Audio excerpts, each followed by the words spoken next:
Welcome to Invoking the Muse. Thanks for joining us. We're going to have a bit of a chat today in regards to personal development, the overwhelming pressure of executing what we want to do or not feeling that we can actually meet our expectations or the progress that we've got, how to decompress from stress or disconnect and recoup your mind. Stay tuned. And let's get into the podcast.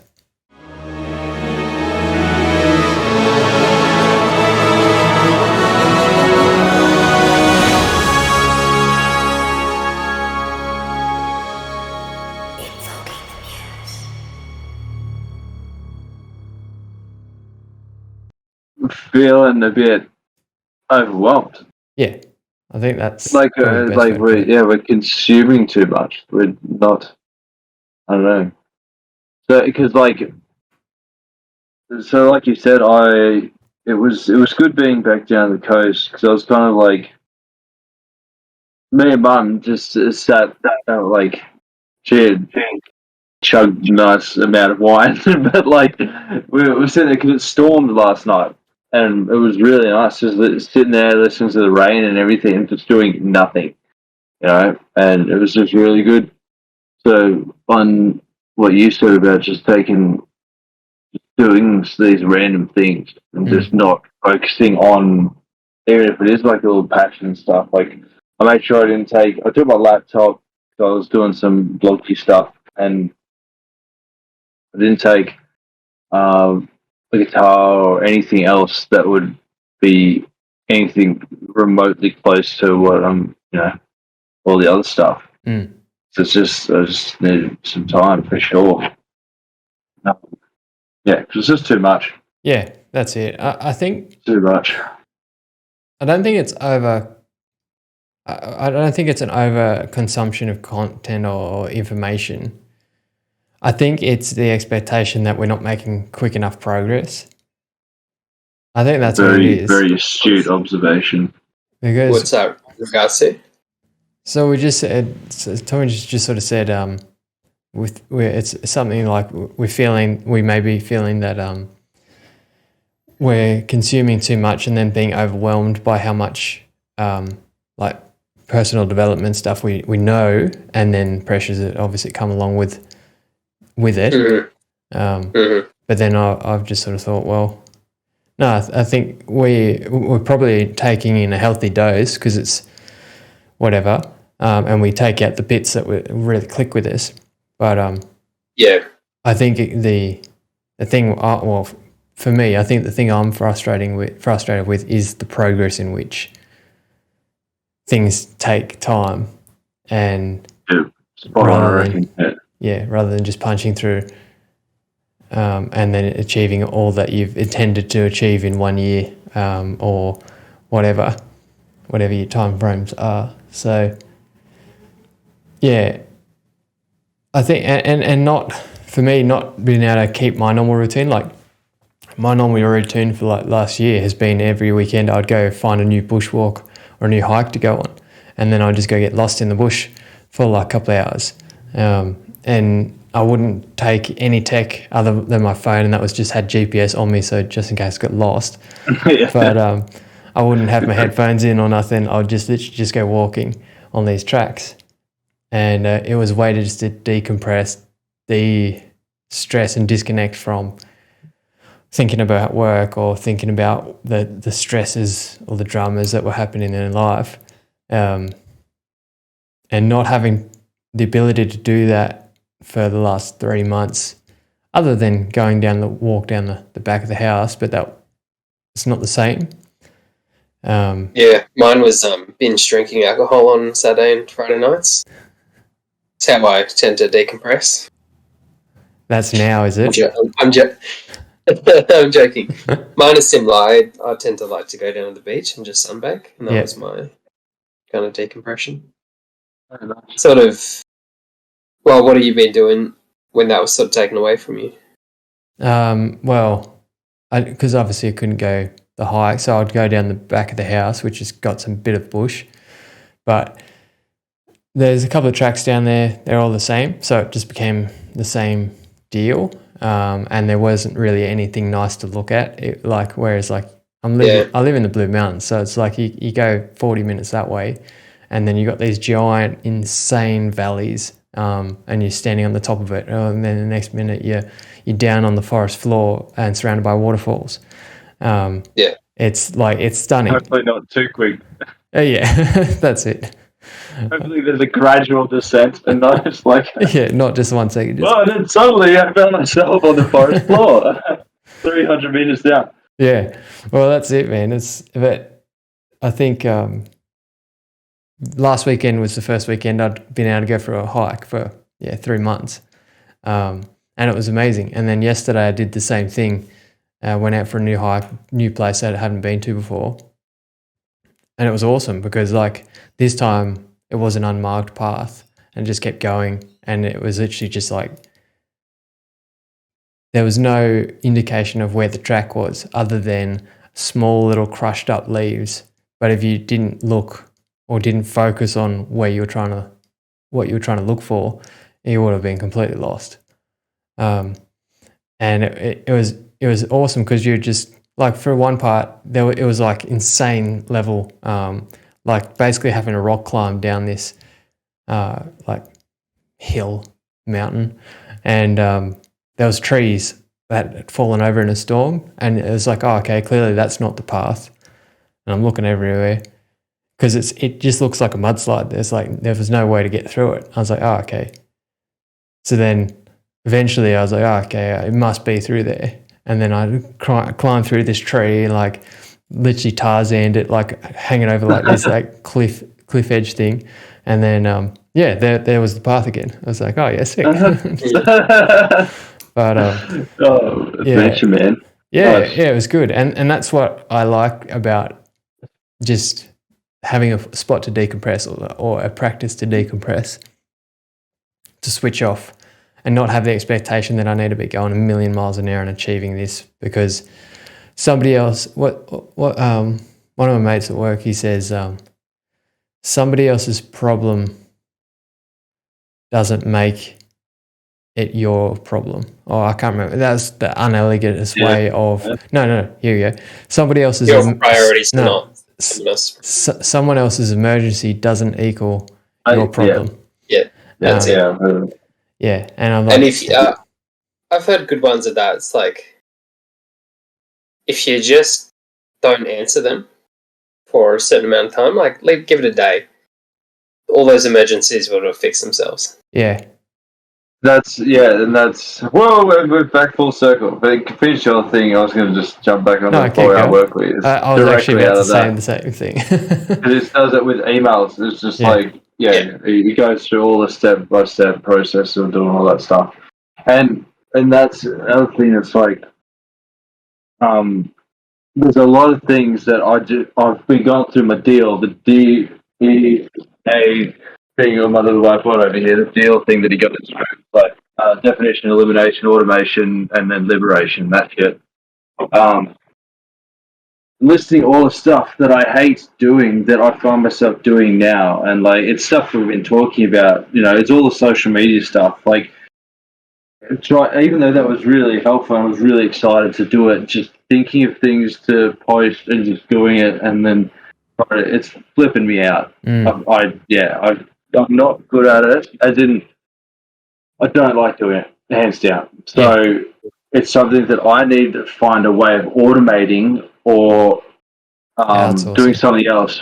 Because the other thing that came up, and it was kind of a revelation, and what I'm going to focus more on now is Pareto's law. 20% of the sources, 80% of the outcome, or whatever it was. So I took that as being what, and then one of the questions he expresses in the book is what are the 20% of 20% of the sources are 80% of my problems and unhappiness. Social media, just basically, the marketing side of everything. It just stresses me out. I don't like doing it. And then it's it kind of poses the question is, do I even need them? like, and that's where that elimination or automation comes in. It's like, do I actually even need them? Because when I look at my music business, do you know where the I think it would be 100% of my client interest has come from? My email. I mean, not my email. Well, yes, email and my website. Nothing from social media or anything. I'll still obviously keep them as a portfolio and do that when I have things to update and have the time to update it. But why am I sinking so much time into those when the only thing that's kind of worked getting me work and allowing me to do it is my website and my and emailing people. Yeah. So I think that's something I can automate. So when I'm talking to my outsourcing chick in Philippines, get her to do more stuff for me and see where that goes. And get her to email the people so I don't even email. She's already got all the email addresses for me because I've been paying her for that, and she's got loads of them. So now I just got to find out a way to let her access my email account, so then she just emails it when she finds it. I'll just pay her that each week. Yeah, well, I think, but are you also going, okay, social media hasn't worked for me in this period of time, therefore it's never going to work for me? No. So that's what I was trying to say at the start. I realised that is a very powerful platform when utilised properly. But it's flipping me out. Yeah. And my health to me at the moment and my well-being is way more important to me than my social accounts. And it's not worth it at the moment. It's just really not worth it. Well, that's a good call. Like as you just said, it's not something you're interested in. It's not something that you like doing or enjoy doing. So is it something that you can then outsource to somebody else rather than you doing it? Rather than fully eliminating, eventually go here, send somebody all your photos or whatever, or your links to your website and some stuff, and they can set up pay someone to do a marketing campaign for me. Like I would be happily be able to do that. I just need to work out how do you send people content when you've got them and how do they choose it and what do they write and all that kind of stuff. Yeah, well, and they're good questions to ask, and I think they'll be a pretty straightforward one. It would very, like, just off the top of my head, you would have a Google account, you would have Google Photos, and then you would share the link with them, and then they've got access to all the photos, all the content, and then they can obviously grab it, edit it, and then they would send it back to you, or like there's a media manager, and they've got access to your business side socials accounts. Like that Fiverr page. That's again, like go on there, find a social media marketing manager or whatever, and see. Because I'm using Upwork. That was where I'm on at the moment. Yeah, same kind of deal. And exactly. Maybe that'll be a way for you to step away from that side, still do what you like doing, making your music, and then occasionally taking a photo or two, or just recording some audio. And then get them to snip together something for you. But that might be a longer term thing. And as you said, right now your well-being is way more important than continuing on a socialist trend in the short term. Well, it's just the first thing that came to my mind that was kind of hassling me because it fit right into that law. Because like it was taking up so much time and energy for no actual growth at all. Like for what? For likes? Like that's it. And like for a couple of followers that would just unfollow like a couple of days later. Like that's it. That's the result. Yeah. So I'm just like, that's so not worth it. At all. No. 100%. Where I have more interest. Where I should be focusing on driving more traffic to my website where it's got everything. And I could just be on one platform and do my blogging and all that stuff from there. And then people could do whatever. Yeah. Yes. Have you followed any other musicians doing similar stuff to you on Insta? See how they're approaching it? Yeah, it's basically the pros that I've been looking at. Some of the composers don't even have social media accounts. Like they have their website and a SoundCloud or something, but they might be so big that they don't really need it. But they're also like the small timey stuff is just like they've just got their blogs and they're just doing what they're doing, and there's no even the pros literally update their stuff because they're endorsed by gear and things like that. So they have to make those, but they're rare. They're really rare because they're busy doing the actual work. Yeah. Or they've got other people that film it. Like some of them will be playing with a headstock, with a GoPro on their headstock and stuff like that. And then I'm sure they just send that footage, like you're saying, Vaughn, to a media marketer. It just does it all. Mm. Or they've got an editor or something like that. Yeah. I think in the start, it can always feel overwhelming with how many job responsibilities you have to do until you feel like you can go and invest into other avenues for other people to take over those aspects. Yeah. But it'd be interesting to see, like you sort of said, like they're very rare in putting anything up. And that's probably a good thing to look at and see. And then the people who are doing it, and they've obviously probably got somebody they're paid to do it for them because they're probably the same as you. That's not their interest. That's not their passion. So therefore, they don't want to do it. So, yeah, once you sort of recollected, you can elimination through other versions of like getting someone else to do it. Or yeah. But that's a good exercise. I don't know. There's especially at the spot that I'm feeling at the moment. It was a great exercise, and like I'll definitely be adding to it. But if you guys are feeling like that, where did you come across that one? That's 4-hour work week straight away. Was it? Yeah. Yeah, it sounds like a good one to do. How about me, Vaughn? How about me? Well, Tommy asked. What was that? Yeah, well, Tommy asked a while ago, and then we sort of just zigzagged around. But that's how you all going. Enough about me. Right. I keep saying my problem. Yeah, like I'm fine. I haven't really done much on the business side of things last week, even a week and a half almost. Posted a few things just on socials, but just kind of what you're saying, like got a plan in place, but just finding the energy and time to actually do it. Probably the big one. And motivation as well. But yeah, so I haven't really done much, but I have been just narrowing in on those posts a bit better. So it's like what we talked about a few episodes ago, like really hitting that target. Even though the feedback was, "Oh, this is a lot better, Owen, but I still don't care." Oh, shattering. Yeah. So yeah. Did someone actually say that?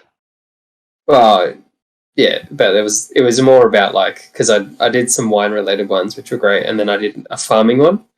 It's like, and I related the farming back to the wine, but they're like, yeah, I'm still not interested in farming. Oh right, okay. Yeah, so it's fair enough. You've also yeah.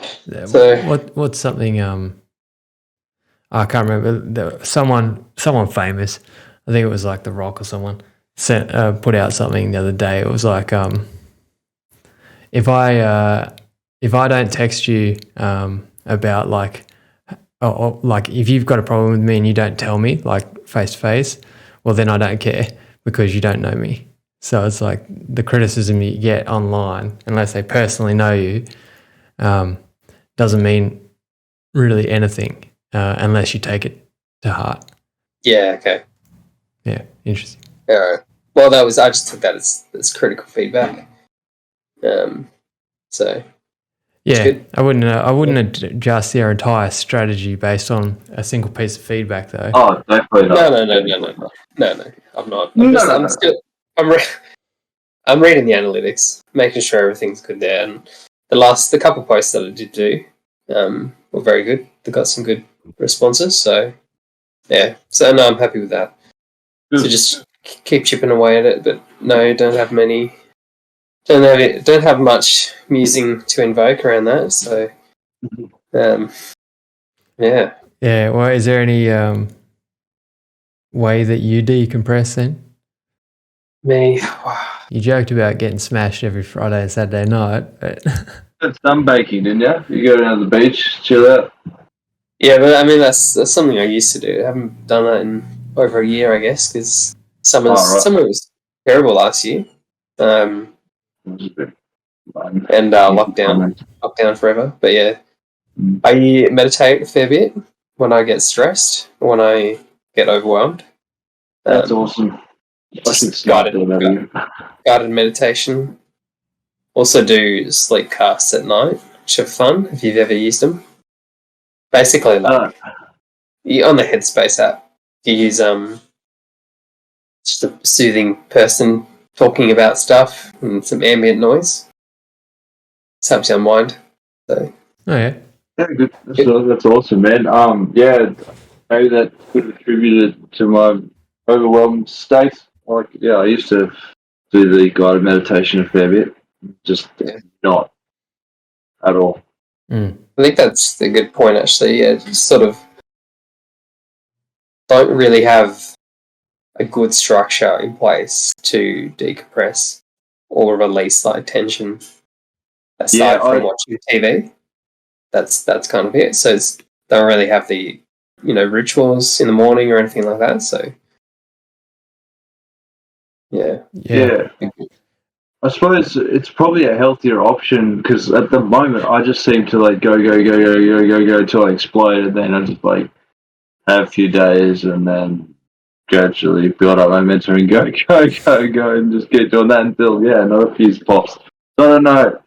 I should probably try and implement.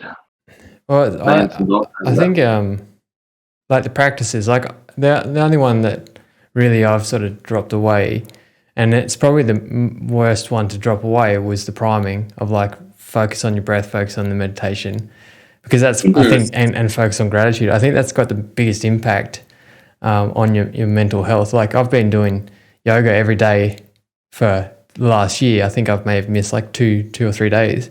Not just 30 days. No, I've just binged every 30-day Adrian for yoga. Yeah. And they're great. They focus on breath and all the rest of it.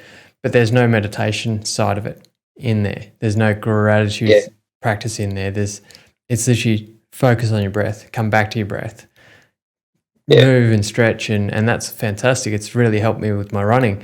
But for my mental state of being happy, that's where I've definitely noticed, because I did it for a solid like 4 months straight, feeling like top of the world sort of thing. And then you let go of it. It's easy to let it slip. Yeah. And then the juice of life, as Tony says,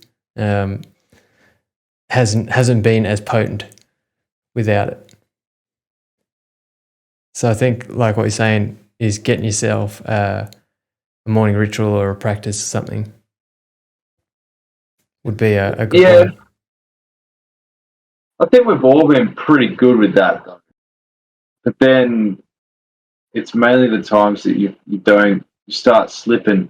So those atomic habits that have been with you for a while that just go. They're just like, I think it's because I feel like sweet, I'm on a roll, man. Like I don't need that anymore, and it's easy to just like put it to the side because you're like, yeah, cool, I feel great. I don't need to prime, and then you keep going, and then not having that, and you're just like, what the fuck am I doing this for again? Like, what am I doing? That's it. I think that's the biggest thing, because you forget what got you to the place where you're feeling so good, and then it's easy to just go, oh yeah, I'm feeling good, I don't need any of that, and then it just all goes downhill. So, thanks for joining us at Invoking the Muse, guys, and don't forget to like, subscribe, and comment on our socials. We'll see you in the next one. Thanks again.